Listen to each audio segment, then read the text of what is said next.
평생을 억척같이 살아온 여인의 삶에 드리운 그림자.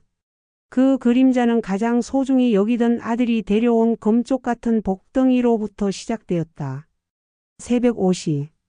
경기도 외곽 낡았지만 볕이 잘 드는 주택. 시어머니 65세 정수는 묵직한 가마솥 뚜껑을 열고 국밥을 휘젓는다. 김이 모락모락 피어오르는 부엌은 정순이 40년 가까이 홀로 버텨온 삶의 터전이었다. 정수는 20대에 남편을 잃고 국밥집 하나로 아들 35세의 기범 하나만 바라보고 살았다. 자식에게 짐이 되지 않기 위해, 남들처럼 뒷배가 되어주기 위해 뼈가 닳도록 일했다. 억척스럽다는 말은 정순에게 찬사나 다름없었다.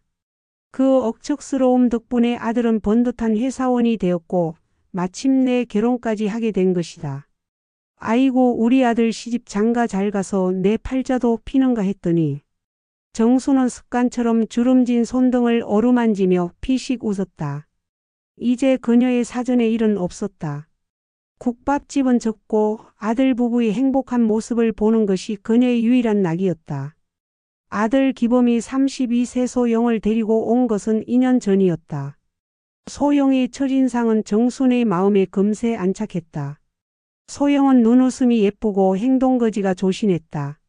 정순이 평생 겪어보지 못한 고운 모습이었다. 특히 정순에게 깍듯이 대하는 태도는 내 며느리 복이 터졌구나 확신하게 했다. 어머니, 제가 어머님 고생하신 것까지 다 행복하게 해드릴게요. 상견례 자리에서 소영은 정순의 손을 꼭 잡고 눈물을 글썽였다.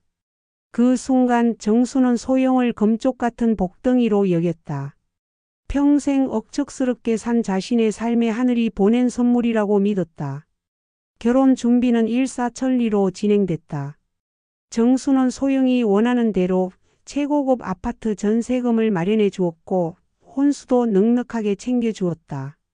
아들의 행복이 곧 자신의 행복이었으므로 아낌없이 쏟아부었다.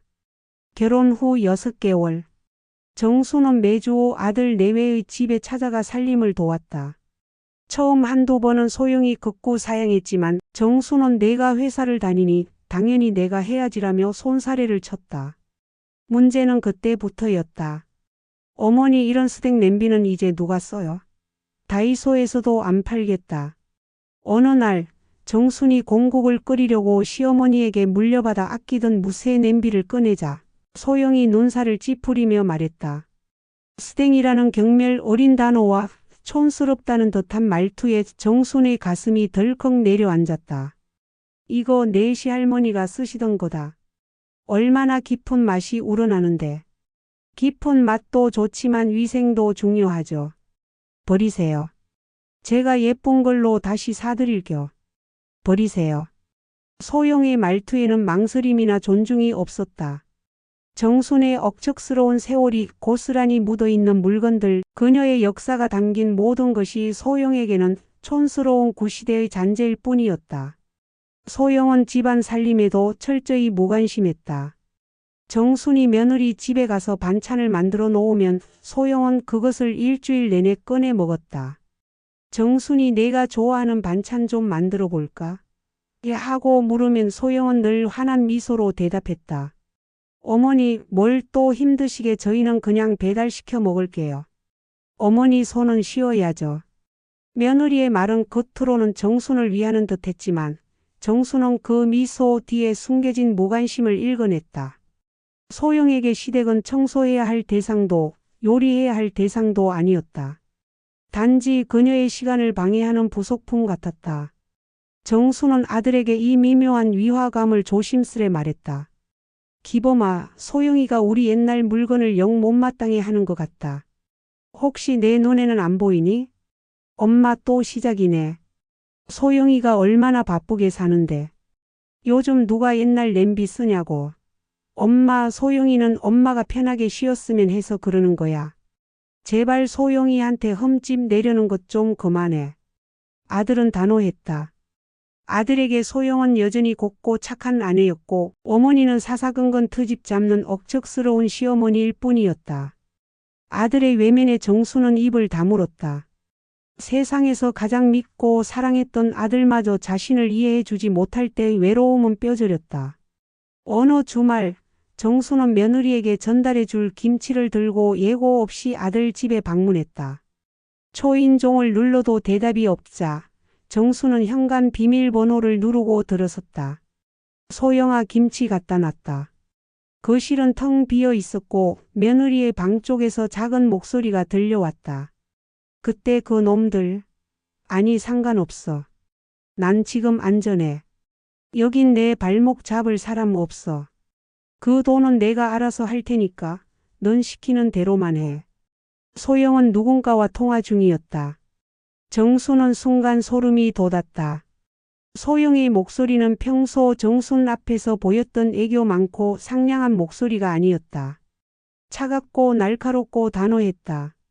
정순이 거실에 서성이는 기척을 내자 방에서 소영이 급히 나왔다. 소영은 얼굴이 하얗게 질려 있었고 손에 쥐고 있던 고가의 명품 핸드백을 등 뒤로 숨겼다. 하지만 이내 언제 그랬냐는 듯 천사 같은 미소를 지었다. 어머, 어머니.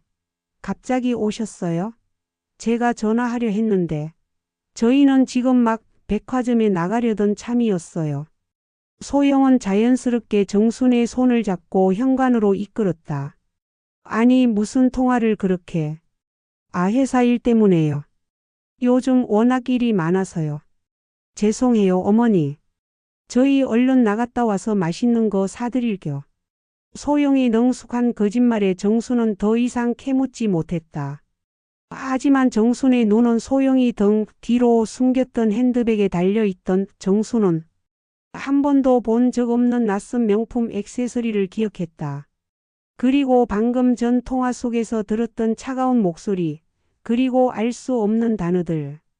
그 놈들, 그 돈 안전해. 정순의 마음속에 드리워진 위화감은 이제 의심이라는 단단한 그림자로 변해가기 시작했다. 그녀는 직감했다. 아들이 콩깍지에 씌어 보지 못하는 며느리의 숨겨진 얼굴이 분명히 있다고. 며느리를 향한 의심이 확신이 되는 것은 며칠 뒤 정순의 생일날이었다. 가장 경사스러워야 할 그날, 모든 가면이 찢어지게 될 줄은 정순은 아직 알지 못했다. 며느리 소영이 이중적인 태도를 보이는 것은 주로 시어머니 정순 앞에서였다. 아들 기범과 함께 있을 때는 완벽한 천사로 돌변했다. 정순이 아들 내외의 집에 방문했을 때 일이다. 정순이 식탁에 둘러앉아 사온 떡을 먹으려는데 소영은 기범에게 자기야, 어머니 편하게 드시게 따뜻한 차 좀 타드리라고 다정하게 말했다. 기범은 웃으며 벌떡 일어나 찻잔을 들었다. 어머니, 제가 어제 어머니 좋아하는 건강차 새로 샀어요. 피로 회복에 좋다던데 어머니도 이제 좀 쉬셔야죠. 소영은 기범이 차를 타는 동안 정순의 어깨를 주물렀다. 어머니, 저번 국 보니까 너무 짜던데. 이제 장사 안 하시는데 억지로 간 3개 드실 필요 없잖아요. 제가 나트륨 적은 레시피 찾아봤는데 다음부터는 그걸로 해드릴게요. 겉보기에는 지극정성인 며느리였지만 정수는 소영의 눈빛에서 싸늘한 계산을 읽었다. 나트륨 운운하며 정순의 손맛을 은근히 무시하는 듯한 뉘앙스, 그리고 기범에게 시켜서 자신은 결코 움직이지 않는 교묘함. 이 모든 것이 아들 앞에서 자신을 헌신적인 며느리로 포장하려는 쇼에 불과했다. 며칠 뒤 소영이 집을 비운 사이 정순은 반찬을 가지러 들렀다. 냉장고 문을 열자 정순이 며칠 전 잔뜩 만들어 놓은 밑반찬들은 그대로 방치되어 있었고 대신 비싼 유명 식당의 포장 용기들이 가득했다. 어머니, 저희는 배달시켜 먹을게요 했던 말이 거짓말이 아니었다. 소영은 정순이 만든 음식을 입에도 대지 않은 것이다. 정순은 씁쓸함보다는 분노가 치밀었다. 정성이 무시당한 것보다 며느리가 아들을 속이고 자신을 기만하고 있다는 사실이 견딜 수 없었다. 정수는 아들이 안쓰러웠다. 아들은 소영에게 완전히 빠져 있었다. 소영이 하는 말은 무엇이든 진실이었고 정순이 하는 말은 을의 잔소리나 트집으로 치부되었다. 기범아, 소영이 저번에 한 통화 말이다. 회사 일이 아닌 것 같아서. 엄마, 또 그래? 소영이가 얼마나 스트레스 받는지 알아? 소영이 회사 사람들이 다 아는 프로젝트야. 엄마가 괜히 의심해서 우리 사이 이상하게 만들지 마. 난 소영이 믿어. 엄마도 이제 좀 소영이 며느리로 받아들여 줄 때 안 됐어? 아들의 말은 정순의 가슴에 비수처럼 꽂혔다. 며느리로 받아들여 줄 때 안 됐냐니. 평생 아들을 위해 살아온 자신에게 아들이 며느리를 위해 벽을 세운 것이다. 정순은 기범에게 소영이 숨긴 비싼 액세서리나 무관심한 살림, 태도 등을 이야기하고 싶었지만 소용없을 것임을 직감했다. 아들의 눈에는 오직 소영의 예쁜 가면만 보였다. 정순은 외로웠다. 믿을 곳은 아들뿐이었는데 그 아들이 가장 믿고 싶은 사람에게 외면당하는 느낌이었다. 그녀의 억척스러웠던 지난 세월은 아들의 행복을 위한 노력의 증거였는데 이제는 며느리를 질투하는 구시대적 어머니의 상징처럼 여겨지는 듯했다. 정수는 홀로 낡은 주택에 앉아 깊은 한숨을 쉬었다. 며느리의 행동은 점점 대담해졌다. 소영은 정순의 눈치를 보지 않았다. 정순이 아들 내외의 집을 방문할 때마다 소영은 고가 명품 쇼핑백을 숨기기에 바빴다. 그녀가 착용한 반지나 귀걸이도 자주 바뀌었는데 정순이 보기에 소영은 평범한 회사원이 감당할 수 있는 수준을 넘어선 소비를 하고 있었다. 정순의 생일이 다가왔다. 소영이 직접 예약했다는 고급 한정식집에 대한 기대감에 정순은 오랜만에 설레었다.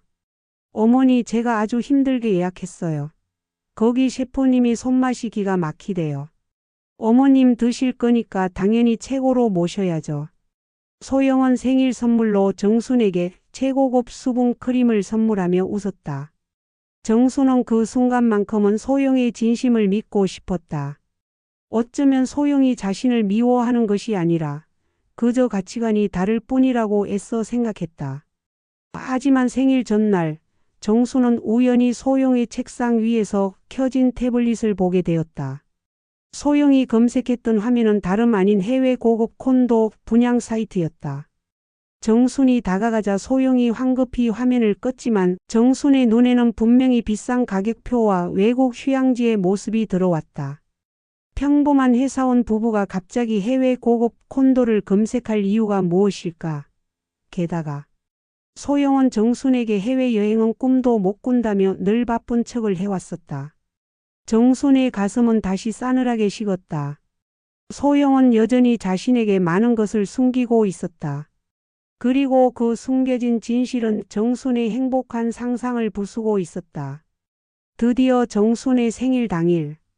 정순은 오랜만에 곱게 한복을 차려입고 아들 내외를 기다렸다. 아들 기범과 소영이 나타났고 세 사람은 예약했다던 한정식집으로 향했다. 기범은 운전석에, 소영은 조수석에 앉았고 정순은 뒷좌석에 앉았다.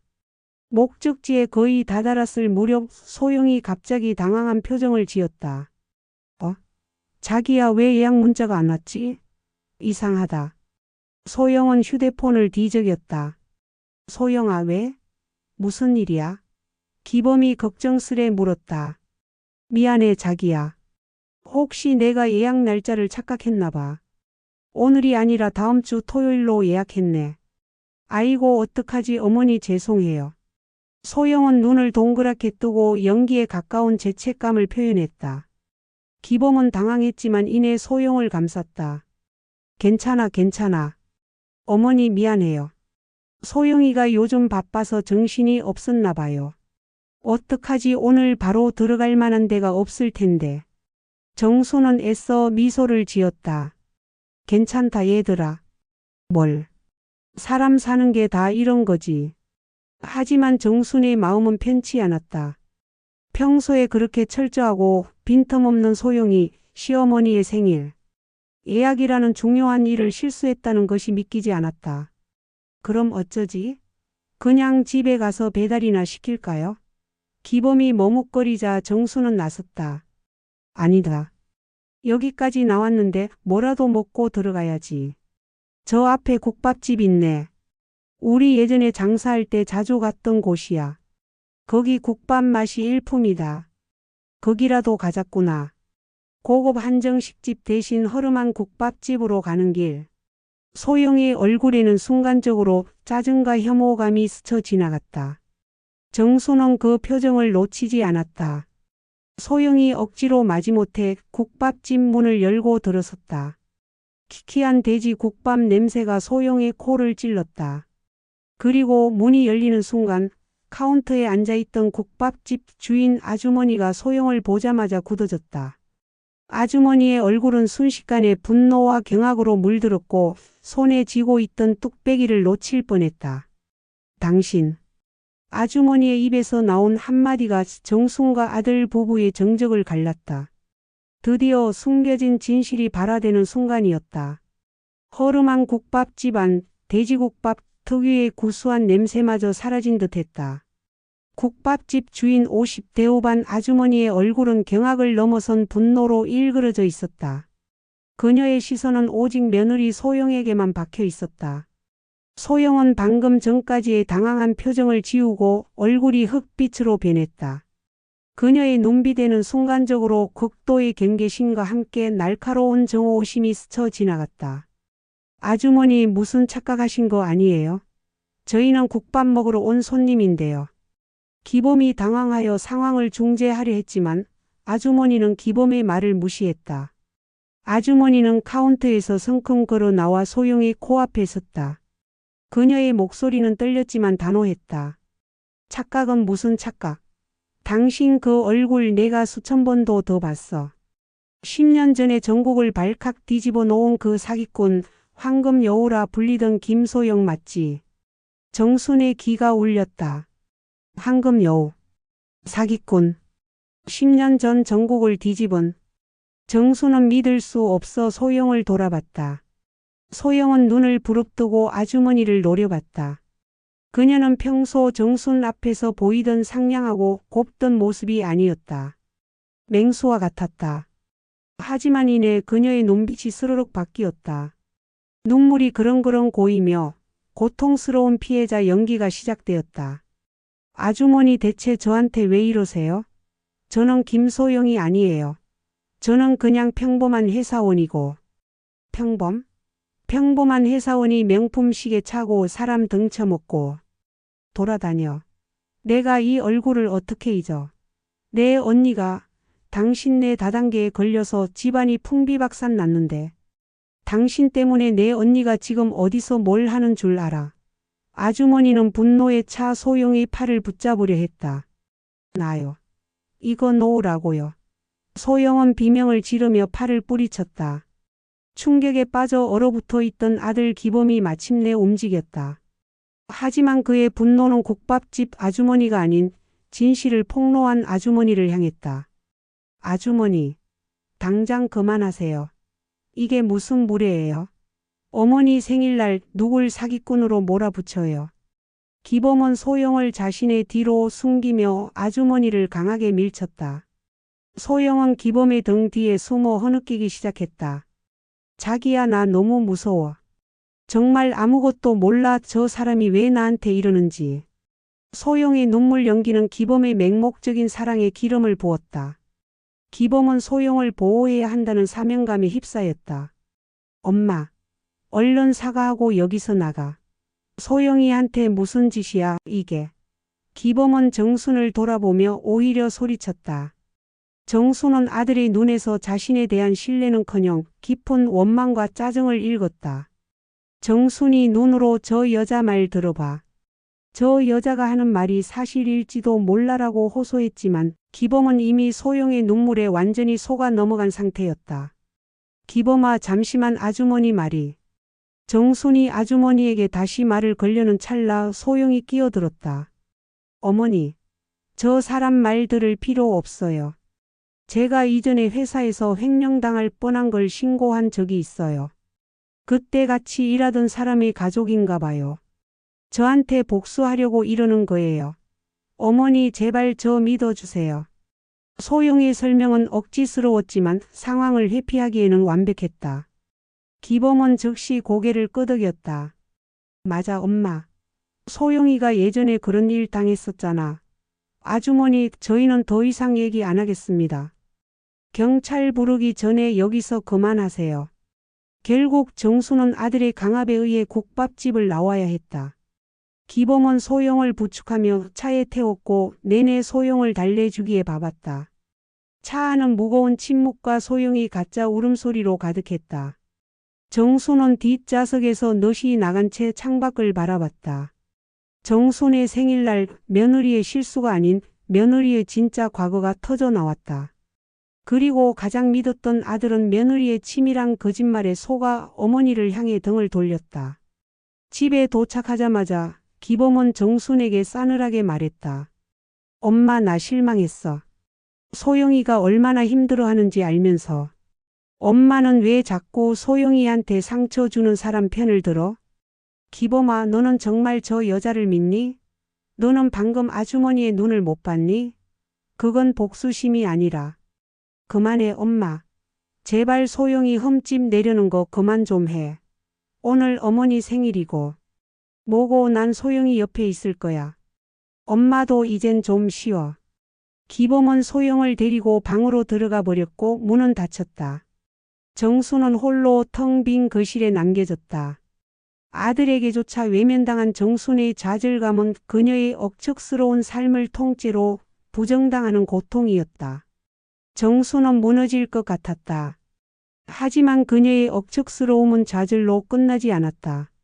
그녀의 낡은 가슴 속에서 끓어오르는 것은 슬픔이 아닌 뜨거운 분노와 결심이었다. 황금 여우. 그 이름이 머릿속을 떠나지 않았다. 소영의 가면 뒤에 숨겨진 진실. 그 진실은 정순의 아들의 행복을 위협하고 있었다. 정순은 주먹을 꽉 쥐었다. 내 며느리가 누구인지 내가 직접 밝혀내고야 말겠다. 정순의 외롭고도 억척스러운 진실 추적은 이제부터 시작이었다. 며느리 소영의 문이 닫힌 후 정순은 거실에 홀로 앉아 밤을 지새웠다. 아들에게 외면당한 고통은 컸지만 동시에 그녀는 기묘한 해방감을 느꼈다. 이제 더 이상 착한 시어머니 연기를 할 필요가 없었다. 그녀는 평생 국밥을 끓여 팔며 세상의 온갖 풍파를 이겨낸 억척 여인 정순으로 돌아왔다. 소영이 황금 여우라 불리는 거대 사기 조직의 핵심 인물이라는 국밥집. 아주머니의 폭로는 단순한 우연이 아니었다. 소영이 수상한 소비 습관, 낡은 물건을 혐오하는 태도, 그리고 무엇보다 아들을 조종하는 듯한 완벽한 이중성이 비로소 설명되었다. 내 아들의 인생을 담보로 저 여우가 무슨 짓을 꾸미고 있는 건지. 정수는 이 사실을 아들에게 직접 증명해야만 했다. 소영의 눈물 연기에 속아 넘어간 아들은 억울한 아내를 괴롭히는 엄마라는 프레임에 갇혀 그녀의 어떤 말도 들으려 하지 않을 것이었다. 증거만이 아들을 구할 수 있었다. 정수는 아침 일찍 조용히 집을 나섰다. 그녀의 머릿속에는 오직 한 곳 국밥집뿐이었다. 정순이 국밥집에 도착했을 때 아주머니는 혼자 테이블을 닦고 있었다.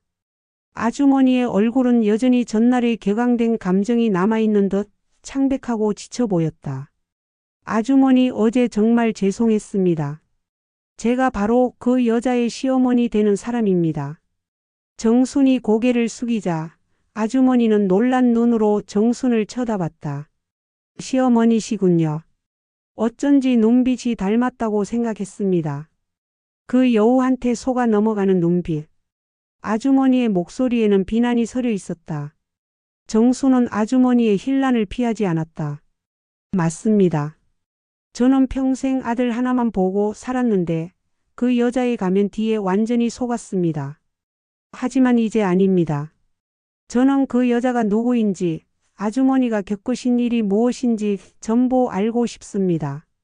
아주머니는 정순을 한참 동안 노려보았다.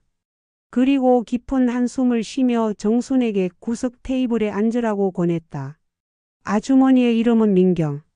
그녀는 10년 전 전국을 떠들썩하게 만들었던 다단계 사기 조직 골든 트리 사건의 피해자 가족이었다. 민경은 테이블에 엎드린 채 눈물을 쏟았다. 제 언니가요? 그 조직에 빠져서 평생 모은 돈을 다 날렸어요. 집, 보험, 퇴직금까지 단 한 푼도 남지 않았죠. 언니 남편이 충격으로 쓰러지고 결국 그 충격에 언니는 세상을 떠났어요. 민경은 울먹이며 소영의 악랄함을 토해냈다. 소영은 김소영이라는 이름 대신 제니라는 가명을 썼다. 그 여우는 조직의 꼬지였어요. 얼굴 마담이었죠. 곱고 착하고 말이 청산유수였습니다. 당신들의 꿈을 이루어 줄 황금의 여신이라 불리면서 사람들의 가장 깊은 욕망을 건드렸습니다. 순진한 서민들, 저처럼 자식 뒷바라지하는 어머니들, 은퇴자들. 그 여우의 손짓 한 번에 전 재산을 바쳤어요. 소영 아니 제니는 조직의 핵심 리더이자 총책임자의 애인이었으며 동시에 가장 많은 피해자를 끌어들인 장본인이었다. 그녀는 경찰 수사가 시작되자 가장 먼저 잠적했고 조직의 총책임자만 잡혀 들어갔을 뿐 그녀는 단 한 번도 법의 심판대에 선 적이 없었다. 그 여우는 돈을 갖고 완벽하게 신분을 세탁하고 사라졌습니다. 저는 제 언니의 장례식 날부터 다짐했어요. 이 여우를 내 손으로 잡겠다고요. 그런데 그 여자가 어떻게 당신 며느리가 돼서. 민경은 말을 잇지 못했다. 정수는 민경의 이야기를 들으며 소영의 모든 행동을 이해했다. 왜 그녀가 낡은 물건을 혐오하고 돈에 집착하며 완벽한 가면을 쓰고 아들을 속였는지. 아주머니, 그런데 그 여자가 왜 하필 제 아들에게 접근했을까요? 제 아들은 평범한 회사원입니다. 돈이 많지도 않은데. 정순이 물었다. 민경은 고개를 저었다. 10년 전에 그 여자가 사라진 건 맞지만 그 여자는 절대 돈을 포기할 사람이 아닙니다. 제가 수년 동안 그 여우를 추적하면서 얻은 정보가 있습니다. 그 여자는 10년 전 사기친 돈을 해외에 묻어두고 그 돈을 한국으로 합법적으로 들여올 창구를 찾고 있었습니다.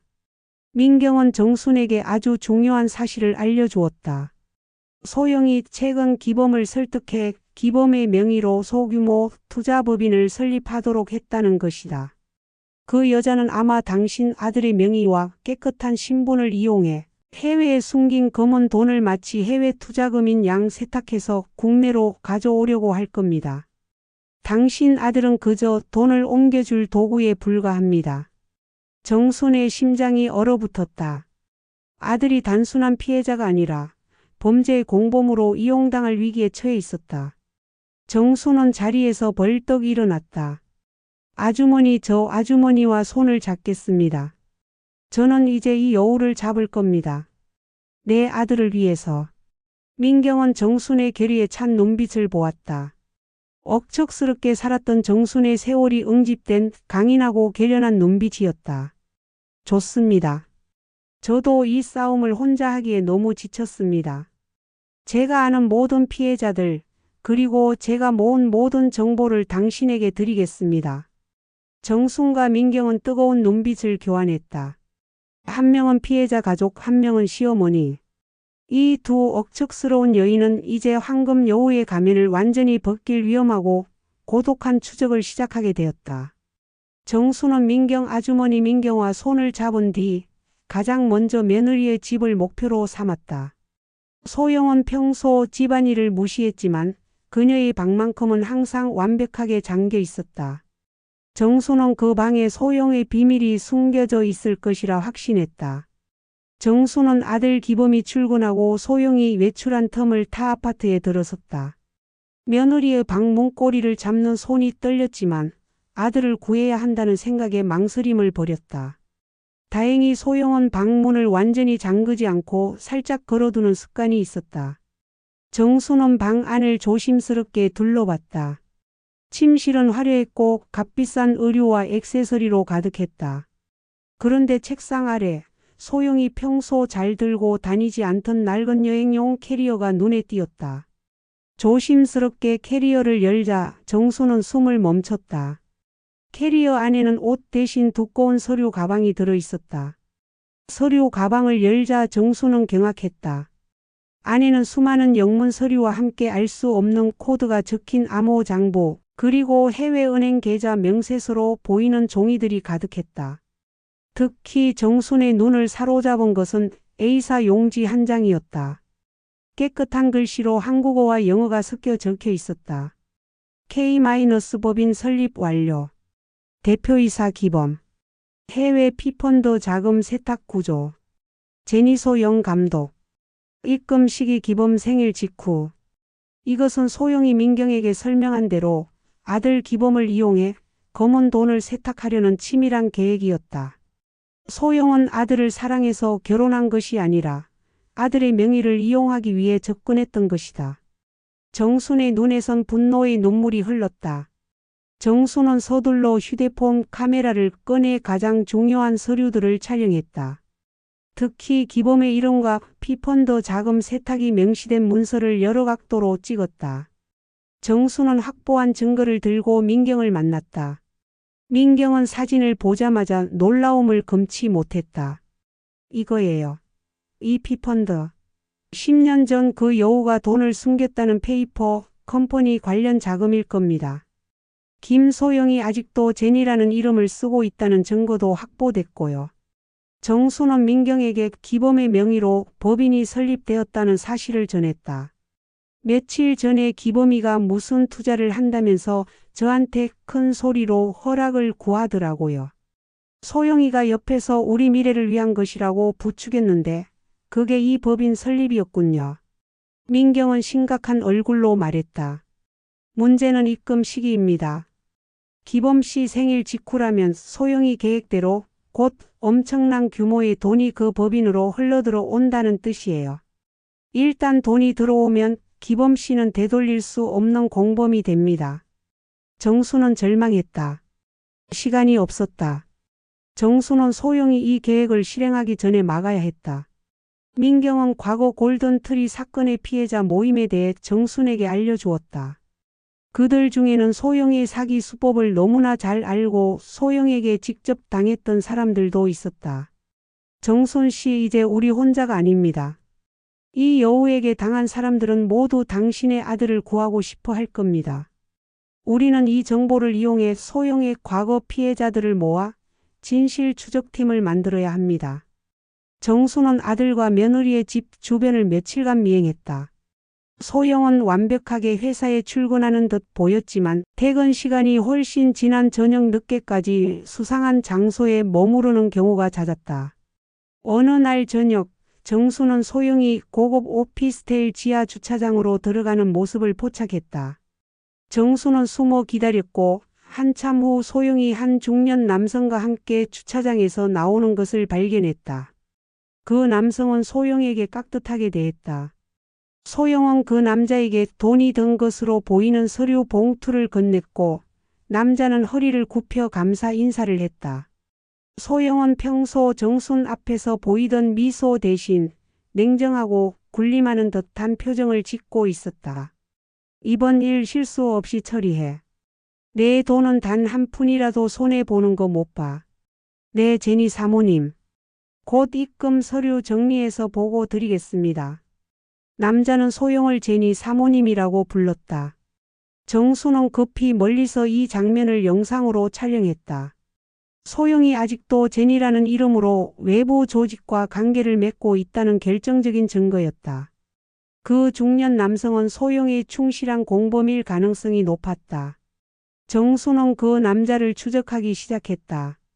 그 남자는 소영이 명의를 빌려 설립한 투자법인의 실무이사로 등록된 인물이었다. 며느리가 아들의 명의를 이용해 사업체를 만들고 과거의 공범들과 다시 손잡고 있었다. 정순은 분노에 몸을 떨었다. 아들을 지키기 위한 시간은 점점 줄어들고 있었다. 정순은 민경 아주머니 민경이가 알려준 대로 10년 전 골든트리 사기 사건의 피해자 모임에 연락을 시도했다. 정순이 먼저 밝힌 것은 단 하나였다. 황금 여우 김소영이 지금 제 아들의 아내로 제 옆에 있습니다. 그리고 그녀는 다시 한번 거대한 음모를 꾸미고 있습니다. 처음에는 정순의 말을 믿지 않거나 10년 전 악몽을 다시 떠올리고 싶지 않아 거부하는 사람들이 많았다. 하지만 민경이 국밥집에서 소영을 목격한 정원, 그리고 정순이 소영의 방에서 찍은 피펀드 자금 세탁 구조 사진을 익명으로 공유하자 피해자들은 움직이기 시작했다. 그들은 소영이 신분을 세탁하고 평화로운 가정을 이루고 살고 있다는 사실에 분노했다. 피해자 모임의 리더인 강 형사 50대, 전직 경찰관은 정순을 직접 만났다. 강 형사는 10년 전 사기 사건으로 인해 가족을 잃고 명예퇴직한 인물이었다. 그는 소영의 얼굴을 보자마자 치를 떨었다. 이 여우는 절대 바뀌지 않았습니다.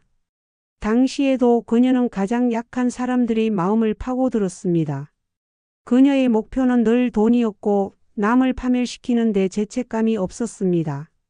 강 형사는 정순에게 과거 소영이 조직 내에서 어떤 역할을 했는지 그리고 그녀가 얼마나 많은 증거를 인멸하고 도주했는지 상세히 알려주었다. 그는 정순이 찍어온 제니 사모님 영상과 피펀드 서류를 보고 분석했다. 정순 씨, 이 남자는 과거 소영의 신복이었습니다. 그는 주로 자금 세탁과 인력 동원을 담당했죠.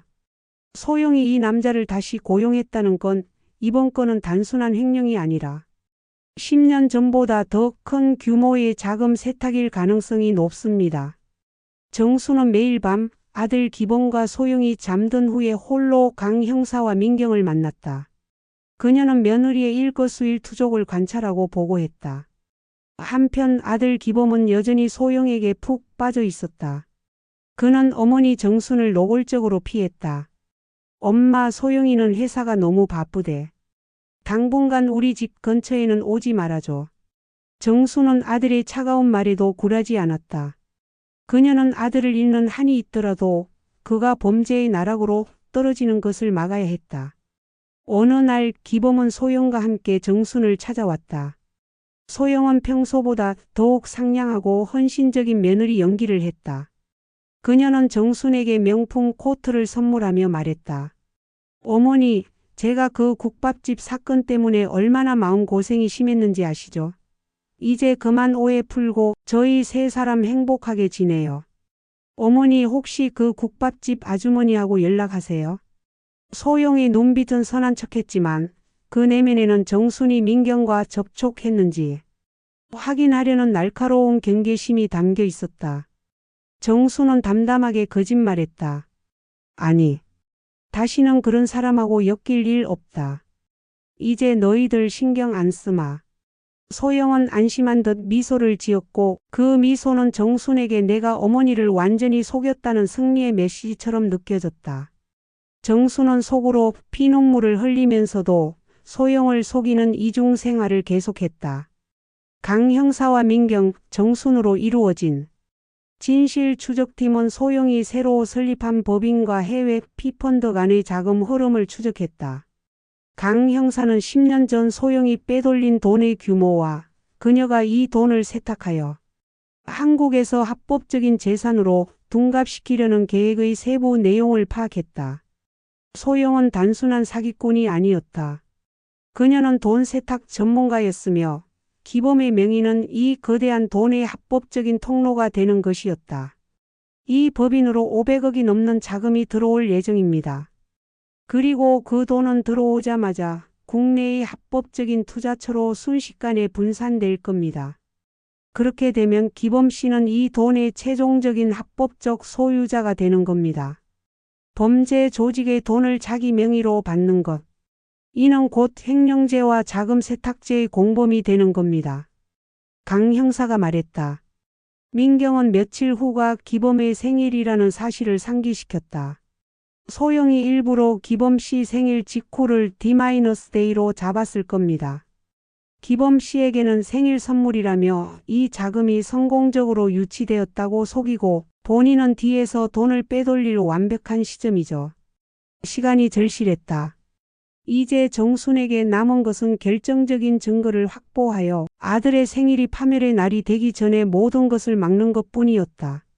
정순은 자신의 억척스러운 과거를 되새겼다. 국밥집에서 끓여낸 뜨거운 국물처럼 그녀의 심장은 끓어올랐다. 그녀는 이제 황금 여우의 목을 조를 준비를 마쳐야 했다. 시간은 기범의 생일로 빠르게 다가오고 있었다. 정순과 진실추적팀은 소영이 해외 자금을 국내 법인으로 끌어들이기 위한 구체적인 계획을 실행에 옮기기 직전이라는 것을 알았다. 남은 유일한 방법은 결정적인 실행 증거를 확보하는 것이었다. 즉, 소영의 입에서 직접 자금 세탁과 관련된 내용이 나오는 녹취가 필요했다.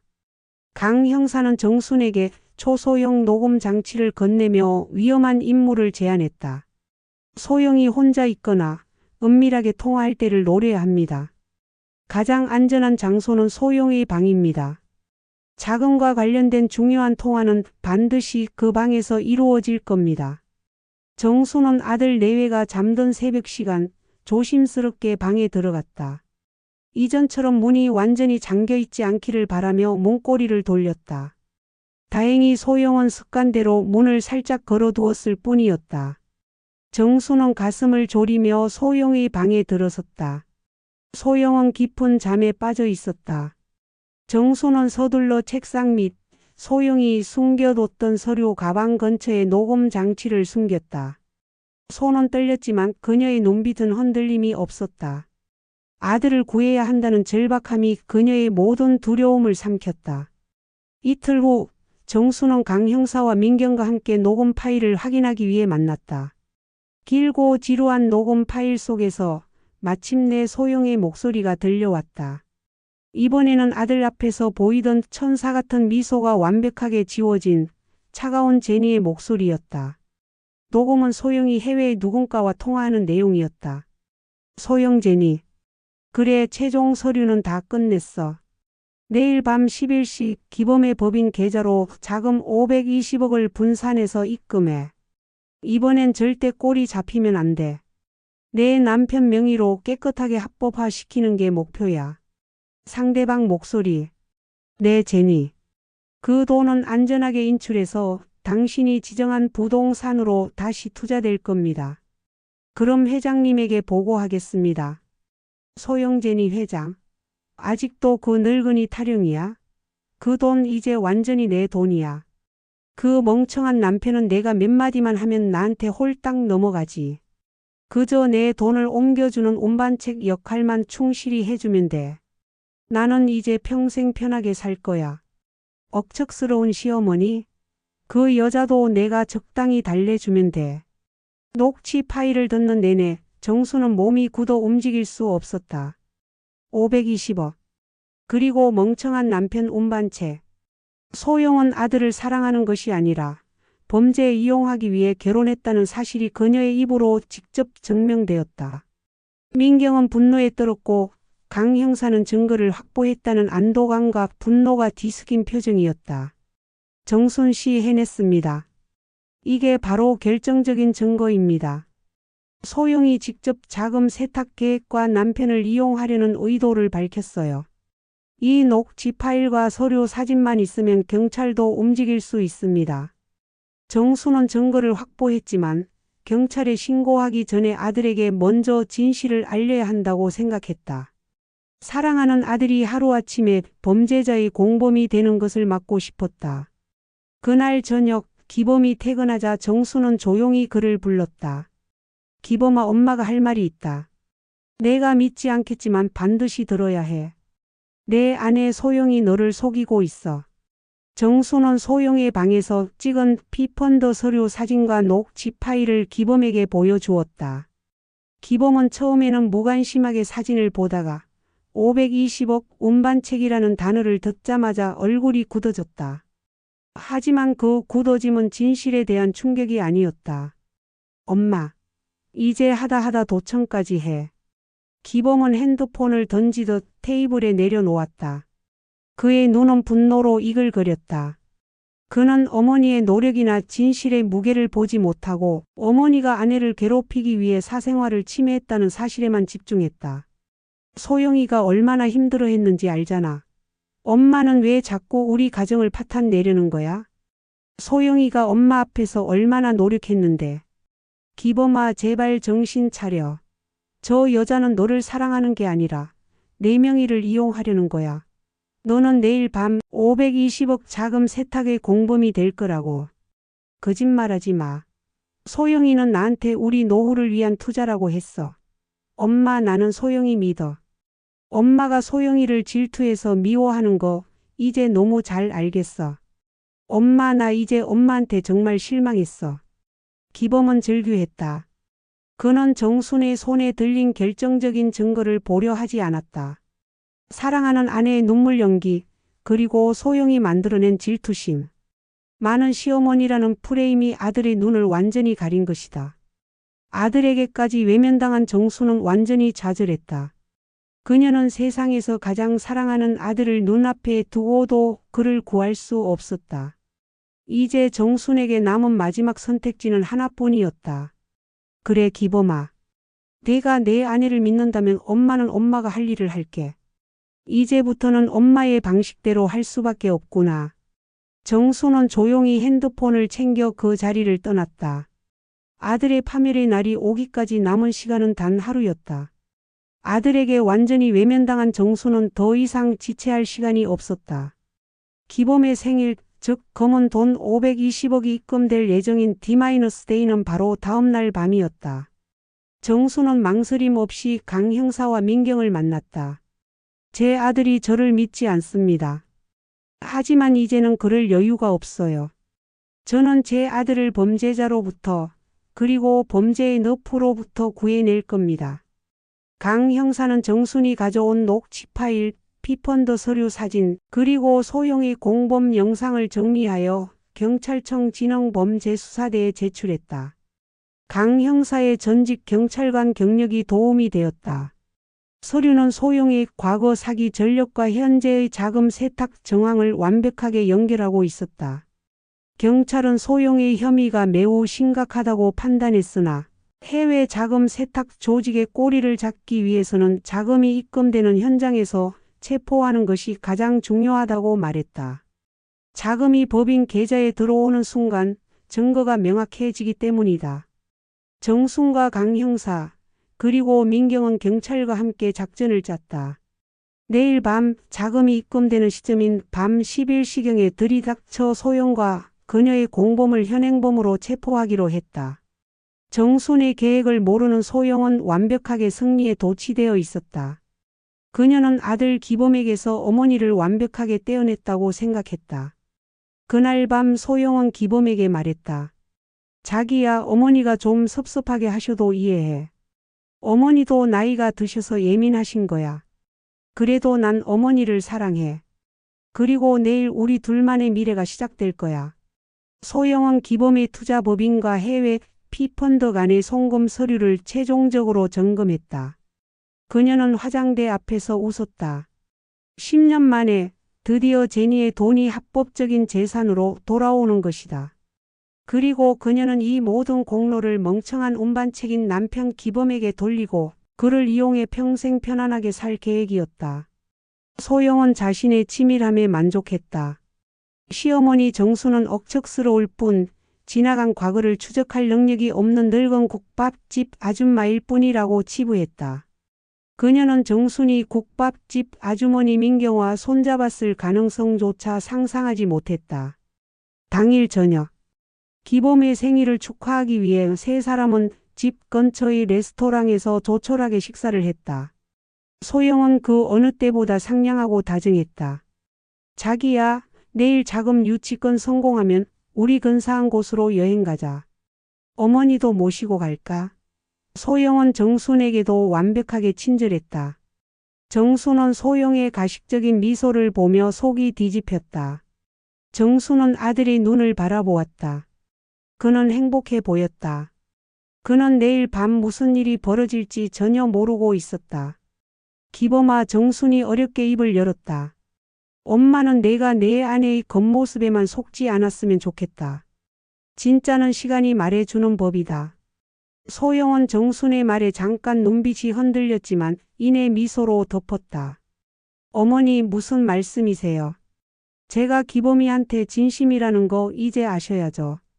기범은 정순에게 짜증을 냈다. 엄마, 생일날까지 또 이런 얘기 해야 돼? 제발 좀. 나 소영이 믿는다고 했잖아. 정순은 더 이상 아들을 설득할 수 없음을 깨달았다. 그녀는 테이블 아래에서 주먹을 꽉 쥐었다. 이별을 앞둔 것처럼 정순은 아들의 행복한 미소를 눈에 담았다. 그래, 알겠다. 이제 아무 말도 안 하마. 생일 축하한다, 내 아들. 그날 밤 세 사람은 각자 다른 감정을 품고 집으로 돌아왔다. 소영은 승리의 기대감에, 기범은 행복함과 어머니에 대한 불만에, 그리고 정수는 아들의 파멸을 막기 위한 전쟁을 앞둔 고독한 결의에 휩싸여 있었다. 밤 10시 30분.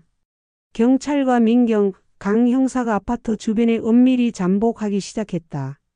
모든 것이 계획대로 진행되고 있었다. 밤 10시 50분. 아파트 외부에는 경찰차 여러 대와 강 형사, 민경 아주머니가 은밀하게 잠복하고 있었다. 경찰은 기범과 소영의 집 현관 앞에 특수수사팀을 배치하고 정순의 신호만 기다리고 있었다. 정순은 아들 내외의 집 근처에서 초조하게 시계를 봤다. 밤 11시 검은 돈이 입금되는 순간 모든 것이 폭발할 것이다. 집 안에서 기범은 자신의 생일을 맞아 소영이 준비한 와인을 마시며 행복한 미소를 짓고 있었다. 소영은 노트북을 켜고 있었다. 자기야, 내일부턴 우리 진짜 부자 되는 거야. 어머니한테도 이제 당당하게 살 수 있어. 소영은 기범의 어깨에 기대며 다정한 목소리를 냈다. 하지만 그녀의 눈은 오직 노트북 화면에 고정되어 있었다. 정수는 아들에게 마지막 기회를 주고자 아파트 비밀번호를 누르고 조용히 문을 열었다. 그녀는 거실에 선 채 소영을 응시했다. 소영아. 정순의 목소리는 낮고 단호했다. 소영은 뒤를 돌아보며 자정을 감추지 못했다. 어머니, 지금 시간이 몇 시인데 노크도 없이 들어오세요. 그리고 제가 당분간 오지 말라고 했잖아요. 기범도 벌떡 일어났다. 엄마, 제발 그만해. 오늘 내 생일이잖아. 왜 자꾸 우리 둘 사이를 망치려는 거야? 정수는 아들의 외침을 무시하고 소영이 보고 있는 노트북 화면을 가리켰다. 너 지금 내 남편의 명의로 520억을 받고 있구나. 10년 전 내가 사기친 골든트리의 검은 돈을. 소영의 얼굴에서 모든 핏기가 사라졌다. 그녀는 평생을 억척스럽게 살아온 시어머니에게 자신의 가장 치명적인 비밀이 완전히 노출되었다는 사실에 경악했다. 무슨 소리예요? 어머니 왜 사람을 사기꾼으로 몰아요? 소영은 필사적으로 소리쳤다. 바로 그때 노트북 화면에 알림이 떴다. 입금 완료 520억 원. 소영의 눈이 흔들렸다. 그 순간 정수는 허리춤에 숨겨두었던 녹음 장치를 꺼냈다. 그녀는 아들에게 장치를 던졌다. 기범아, 내 아내가 직접 녹음한 목소리야. 멍청한 남편 운반책이라는 말이 누구를 두고 하는 말인지 내 귀로 직접 들어봐. 기범은 떨리는 손으로 녹음 파일을 재생했다. 차가운 제니의 목소리가 거실에 울려 퍼졌다. 내 남편 명의로 깨끗하게 합법화시키는 게 목표야. 그 멍청한 남편은 내가 몇 마디만 하면 나한테 홀딱 넘어가지. 그저 내 돈을 옮겨주는 운반책 역할만 충실히 해주면 돼. 기범의 얼굴은 산산조각났다. 자신의 어머니가 아닌 자신이 그토록 믿었던 아내가 자신을 기만하고 있었다는 충격. 520억이라는 천문학적인 액수와 자신이 범죄의 공범이 되었다는 사실이 그를 덮쳤다. 소영아, 이게 뭐야? 기범은 울부짖으며 소영에게 다가갔다. 소영은 모든 가면을 벗어던졌다. 그녀는 눈물의 천사가 아니었다. 그녀는 황금 여우 그 자체였다. 맞아. 너는 내 돈을 옮겨줄 운반책이었을 뿐이야. 내 어머니의 촌스러운 국밥집 냄새가 내 몸에 배어 있는 걸 보면 역겨웠어. 넌 평생 나 같은 사람의 발밑에도 올 수 없는 주제였어. 소영은 거친 말을 쏟아내며 기범을 밀쳤다. 바로 그때 쾅! 으 하는 갱언과 함께 현관문이 부서지듯 열렸다. 경찰입니다. 김소영 씨 해외 자금 세탁 및 사기 혐의로 긴급 체포합니다. 수사관들이 소영을 포위했다. 소영은 발악하며 저항했다. 이거 놓으세요. 내가 누군지 알아. 이 돈은 내 돈이야. 그때 경찰 뒤를 따라 국밥집 아주머니 민경이 들어섰다. 그녀는 소영을 뚫어지게 노려봤다. 당신 드디어 잡혔네. 10년 만이야. 민경은 감정을 억누르지 못하고 흐느꼈다. 내 언니한테 용서를 빌어. 당신 때문에 우리 언니가. 소영은 민경을 비웃었다. 쳇 끈질긴 아줌마들. 그래 10년. 하지만 난 당신들처럼 촌스럽게 살지 않았어. 경찰이 소영에게 수갑을 채웠다. 소영은 끌려나가면서 정순과 기범에게 마지막 저주의 말을 남겼다. 당신들 둘 다 이 일 때문에 행복하게 못 살 거야. 소영이 완전히 끌려나간 후 거실에는 정순과 기범만이 남았다. 기범은 넛이 나간 채 바닥에 주저앉아 눈물을 쏟았다. 그는 자신이 어머니에게 했던 모진 말들, 맹목적으로 믿었던 아내의 배신, 그리고 눈앞에 펼쳐진 520억이라는 파멸의 증거에 완전히 무너졌다. 엄마 내가 엄마를. 기범은 고개를 들지 못하고 흐느꼈다. 정수는 뼈가 으스러지도록 억척같이 살아온 자신의 손으로 흙투성이였지만 따뜻했던 자신의 손으로 무너진 아들의 어깨를 감싸 안았다. 괜찮다 기범아. 괜찮아. 이제라도 알았으면 됐다. 늦지 않았어. 며느리의 가면은 찢어졌고 억척스러운 시어머니는 아들을 범죄의 나락에서 구원해냈다. 소영이 체포된 후 경찰은 정순이 제공한 녹취 파일과 증거를 바탕으로 그녀의 공범들을 즉시 검거했다. 소영이 국내 법인 계좌에 입금했던 520억 원은 강 형사와 경찰의 신속한 조치 덕분에 전액 동결되었으며 자금 세탁이 완료되는 것을 막을 수 있었다. 아들 기범은 경찰 조사를 받았지만 어머니 정순이 제출한 증거와 기범이 소영의 범죄 의도를 전혀 몰랐다는 정순의 일관된 증언 덕분에 피해자 신분으로 인정되었다. 그는 법인의 대표이사 명의를 빌려준 죄책감과 어머니를 믿지 않고 아내에게 맹목적이었던 스스로의 어리석음에 깊이 자책했다. 정순은 아들을 조용히 위로하며 자신을 믿어주지 않았던 아들을 원망하지 않았다. 너도 피해자다. 이제부터는 정신 차리고 겉모습만 보고 사람을 판단하는 어리석음을 반복하지 마라.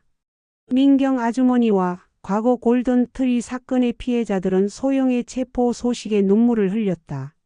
10년 묵은 한이 풀리는 순간이었다. 그들은 정순에게 깊이 감사하며 정순의 진실 추적팀이 아니었다면 소영이 완벽하게 도주했을 것이라고 말했다. 사건이 정리된 후 기범은 소영과 이혼 절차를 밟았다. 그는 모든 것을 잃었다고 생각했지만 어머니 정순이 그의 곁을 굳건히 지켜주고 있었다. 어느 날 기범은 어머니가 쓰시던 낡은 무쇠 냄비를 발견했다. 예전에 소영이 쓰던 냄비라며 촌스럽다고 버리라고 했던 바로 그 냄비였다. 기범은 그 냄비를 조심스럽게 닦았다. 그 냄비에는 어머니의 억척스러웠던 세월과 자신을 향한 변함없는 사랑이 고스란히 묻어 있었다. 엄마, 내가 그동안 엄마한테 얼마나 못되게 굴었는지 모르겠어. 소영이한테 푹 빠져서 엄마의 진짜 마음을 못 봤어. 화려한 겉모습에만 속았어. 기범은 정순 앞에 무릎을 꿇고 울었다. 정순은 아들을 일으켜 세우며 따뜻하게 안아주었다. 늦지 않았다. 엄마는 내가 내 며느리가 누구인지 밝혀내고 싶다고 했을 때 내가 다시 엄마 품으로 돌아올 거라고 믿었다. 겉모습은 속일 수 있지만 가족의 진심은 시간이 지나면 드러나는 법이니라. 시간이 흘러 정수는 다시 평화로운 일상으로 돌아왔다. 그녀는 이제 더 이상 국밥집을 하지 않지만 가끔 아들이 퇴근할 때를 맞춰 따뜻한 국밥을 끓여준다. 국밥집 아주머니 민경은 정순과 가장 가까운 친구가 되었다. 두 사람은 가끔 국밥집에 앉아 지나간 사건을 이야기하곤 했다. 정순 씨 덕분에 저는 언니에게 용서를 구한 기분이에요.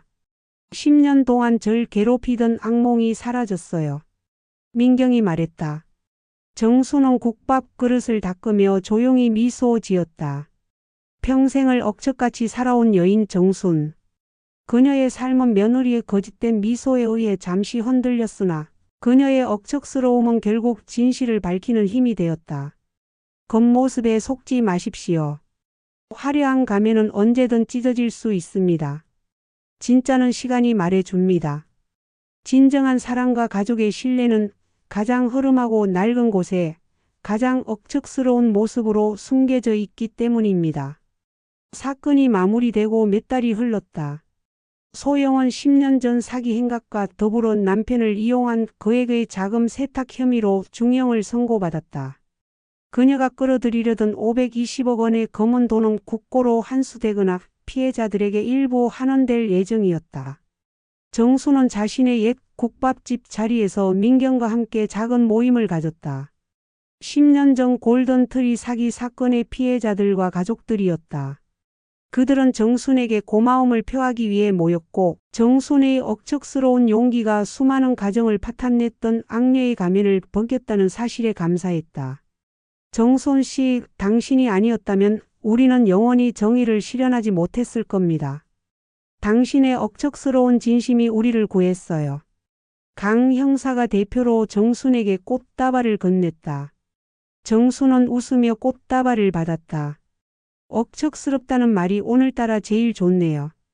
저는 그저 제 아들을 지키려고 했을 뿐인데 이게 이렇게 많은 사람들을 위로하게 되었네요. 이 모든 건 곁에 진실을 말해주는 사람이 있었다는 증거겠죠. 민경은 이제 정순의 가장 친한 이웃이자 동지가 되었다. 그들은 함께 낡은 국밥집 건물을 정리하며 소소한 행복을 찾았다. 민경은 정순에게 농담처럼 말했다. 정순 씨, 우리 둘이 다시 국밥집 차릴까요? 이름은 황금 여우 잡은 억척 국밥으로. 정순은 크게 웃었다. 억척스럽게 쌓아 올린 그녀의 인생은 이제 누구에게도 흔들리지 않을 단단한 유산이 되었다. 아들 기범은 어머니의 낡은 집으로 다시 들어와 살았다. 그는 소영과의 관계에서 겪었던 뼈아픈 실수를 되풀이하지 않기 위해 노력했다. 그는 어머니에게 맹목적인 믿음 대신 진심을 알아볼 수 있는 눈을 배웠다. 기범은 회사를 정리하고 어머니의 억척스러운 삶의 방식을 이어받아 작은 식당을 차리기로 결심했다. 어머니가 평생 쌓아온 정직함과 성실함이 진짜 자산이라는 것을 깨달았기 때문이다. 어느 날 아침 기범은 어머니 정순이 가장 아끼던 낡은 무쇠 냄비에 뽀얀 국밥을 끓여 올렸다. 그 국물은 깊고 구수했다. 엄마 드세요. 제가 끓였어요. 예전에 소영이가 이 냄비를 촌스럽다고 했었죠. 하지만 이제 알아요. 이 냄비에는 돈으로 살 수 없는 엄마의 세월이 담겨 있다는 걸요. 그리고 엄마가 바로 우리 집의 진짜 복덩이라는 걸요. 정수는 아들이 건넨 국밥 한 그릇에 눈물을 글썽였다. 겉만 번지르르한 며느리 소영이 아니라 이제는 어머니의 낡은 세월과 진심을 이해하는 아들 기범이야말로 정순의 진정한 복덩이였다. 정순은 맑게 갠 하늘을 올려다보았다. 한때 그녀의 아들을 빼앗고 그녀의 삶을 위협했던 황금 여우의 그림자는 완전히 사라졌다. 그녀의 삶은 다시 평화롭고 무엇보다 진실했다. 평생을 억척스럽게 살아온 시어머니 정순. 그녀의 삶은 화려한 겉모습을 추구하는 세상에 던지는 가장 강력한 메시지였습니다. 화려한 미소 뒤에 숨겨진 악의를 보지 못하고 눈물 연기에 속아 진실을 외면했던 아들. 가장 믿었던 아들에게마저 외면당하며 고독한 싸움을 감수해야 했던 어머니. 그러나 결국 그녀의 억척스러운 진심이 승리했습니다. 그녀가 평생 끓여온 국밥처럼 겉보기에는 투박해도 깊은 진심이 우러나는 삶의 가치가 마침내 빛을 발했습니다. 겉모습에 속지 마세요.